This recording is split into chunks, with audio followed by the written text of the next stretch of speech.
মাহফিল বন্ধ। কিসের কিসের মাহফিল বন্ধ? আপনার সাহস কত বড়? মাহফিল বন্ধ? আপনার সাহস কত বড়? কথা বলেন কেন? কিসের কিভাবে বলেন? কি আপনি কি ভারতের দালাল? আপনি কি ভারতের দালাল? দালাল হবো কেন? আপনি কি ভারতের দালাল? আপনি কি ভারতের দালাল?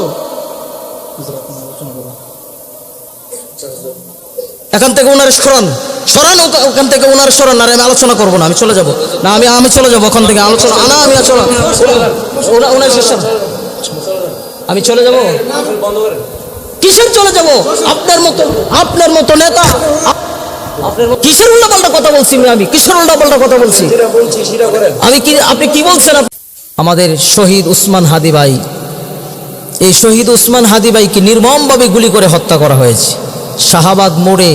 এখনো পর্যন্ত শাহবাগ মোড়ে তারা আন্দোলন করতেছে বিচারের জন্য, অথচ প্রশাসনের কোনো আওয়াজ নেই, সরকারের কোনো আওয়াজ নেই, সরকারের কোনো আওয়াজ নেই, প্রশাসনের কোনো আওয়াজ নেই। কারণটা কি? কারণটা হলো ভারতের দালালে বাংলাদেশ ভরে গেছে। এই বাংলাদেশটা ভারতের দালালে ভরে গেছে। ভারতের দালাল বাংলাদেশটাকে গিলে খেয়ে ফেলছে। তারা চাচ্ছে যে বাংলাদেশটাকে নিয়ে নিবে, কিন্তু আমরাও বলে দিতে চাই বাংলাদেশটাকে নেওয়া এত সহজ নাই। ভারতের নরেন্দ্র মোদী যতই চেষ্টা করুক না কেন, বাংলাদেশের দিকে চোখ তুলে যদি তাকাই তাহলে আমরা কাটা চামিচ দিয়ে চোখ উগড়ে ফেলবো, ঠিক কিনা বলো? আমাদের এই বাংলাদেশকে কোনো সময় বাংলাদেশকে ভারতের আওতানাদি নিতে পারবে না, না না, ঠিক কিনা বলো? নিতে পারবে না। কারণটা হলো এই বাংলাদেশ, আমরা অনেক রক্ত দিয়ে বাংলাদেশ স্বাধীন করেছি, অনেক রক্ত দিছি, অনেক মার ইজ্জত নষ্ট হয়েছে, এরপরে বাংলাদেশ স্বাধীন হয়েছে। ভারতের গোলাম বানিয়ে দিয়েছে। এখন বাংলাদেশটা এরকম একটা অবস্থার মধ্যে চলে গেছে যে প্রত্যেকটা মোড়ে মোড়ে, প্রত্যেকটা গাড়ে গাড়ে দেখা যায় যে ভারতের দালাল বাংলাদেশের মধ্যে, ঠিক কিনা বলো? ভারতের দালাল বাংলাদেশের মধ্যে ভরে গেছে। এই ভারতের দালালের জন্য বাংলাদেশটাকে কোরআন সুন্নাহ ব্যাপারে আলাপ করেন, রাজনীতি ব্যাপারে কোনো আলোচনা করেন। তো কোরআন সুন্নাহ বিষয়ে আলোচনা করতেছি, রাজনীতি করতে আলোচনা করলাম, কোরআন সুন্নাহ বিষয়ে তো আলোচনা করতেছি। কোরআন সুন্নাহ যেটা চলে এটাই করেন। তো কোরআন সুন্নাহই তো করতেছি আমি, তো কোন রাজনীতি কি আলোচনা করলাম? ভারতরা বাংলাদেশকে গিলে খাচ্ছে, এই নরেন্দ্র মোদী বাংলাদেশটাকে দখল করার চেষ্টা করতেছে। এসব বিষয় নিয়ে কি জাতিকে কিছু জানাইবার দরকার আছে না নাই? আমি আপনার যেটা কইছি এটা করেন। আপনি কি বলছেন? কথা বলেন। হাদিস, আপনি কি আমাকে হাদিস বুঝাবেন? 18 বছর পড়াশোনা করে আসছি কি আপনার মতো জাহেল মূর্খের কাছ থেকে আমি হাদিস শিখার জন্য নাকি? আপনি আমাকে কি শিক্ষা দিবেন? আপনি আমাকে কি শিক্ষা দিবেন? হ্যাঁ, কোরআন সম্পর্কে আপনি কি শিক্ষা দিবেন? পড়াশোনা কি এমনি করছি?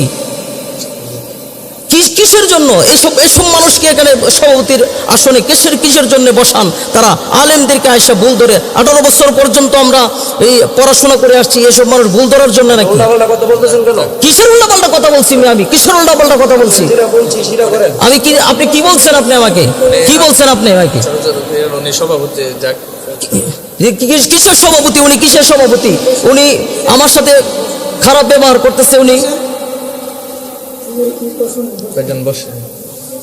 হাদিস মোতাবেক যেটা আছে সেটাই বলেন। আপনি আমাকে হাদিস বুঝাবেন? আমাকে আপনি হাদিস বুঝাবেন? কিসের হাদিস আপনি আমাকে বুঝাবেন? কিসের নেতা আপনি হয়েছেন? কিসের নেতা হয়েছেন আপনি? কিসের হাদিস আমাকে আপনি বুঝাবেন? আমাকে হাদিস বুঝাতে আসছে। 18 বছর লেখাপড়া করছি, অজ্ঞ মূর্খর দরের কাছ থেকে আমাদের শিক্ষা করার জন্য নাকি আমরা প্রত্যেকটা মাহফিলে, ওয়াজ মাহফিলে এরকম ভাবে কিছু নেতা নামের পাতি নেতা এসে আমাদেরকে বাধা দেয়, আলেমদেরকে ভুল ধরে। তারা সাহস কত বড়! এটা কি আওয়ামী লীগের আমল পাইছে নাকি? যে আওয়ামী লীগের আমল পাইছে, যে কোনো মুহূর্তে যে কোনো কথা বলে ফেলবে। মাহফিল বন্ধ। কিসের মাহফিল বন্ধ? আপনার সাহস কত বড়? মাহফিল বন্ধ? আপনার সাহস কত বড়? কথা বলেন কেন? কি আলামত শুরু হয়েছে এই ওয়াজ মাহফিল গুলার মধ্যে আসলে?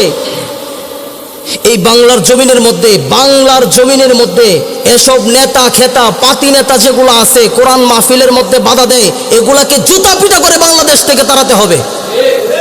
জুতা পিটা করে তাড়াতে হবে বাংলাদেশ থেকে। সাহস বেড়ে গেছে এগুলা। হাদিসের আলোচনা করেন। আবারও বলতেছে বিরুদ্ধে কোন কথা বলতে হবে? দেশের বিরুদ্ধে কথা বলছি, হাদিসের বিরুদ্ধে, হাদিসের আলোচনা করছি না এখানে। দেশের বিরুদ্ধে কি বললাম আমি? দেশের বিরুদ্ধে কি বলছি? বলছি দেশের বিরুদ্ধে? আপনি বলেন আমাকে।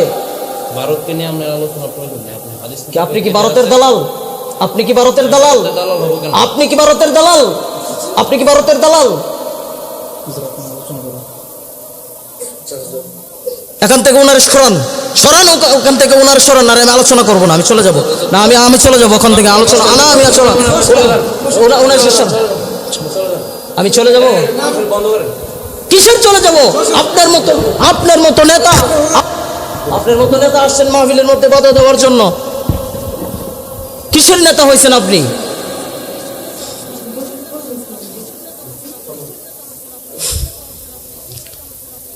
এসব নেতাকে মাহফিলে আর কোনো সময় দাওয়াত দিবেন না। এই নেতাগুলো আসে মসজিদ মাদ্রাসার এই দ্বীনি প্রতিষ্ঠানগুলো নষ্ট করার জন্য আসে, আলেমদেরকে ভুল ধরার জন্য। তারা কি জানে? কি জানে তারা কি জানে? একজন বড় আলেম, একজন বুজুর্গ মানুষ, একজন আল্লাহওয়ালা মানুষকে আপনারা সভাপতি বানাবেন, একজন প্রকৃত দিনদার লোককে আপনারা সভাপতি বানাবেন। এসব পাতি সাতি নেতাকে আর কোনোদিন সভাপতি বানাবেন না। এসব যদি কোনোদিন সভাপতি বানান তাহলে আমাদেরকে দাওয়াত দিবেন না।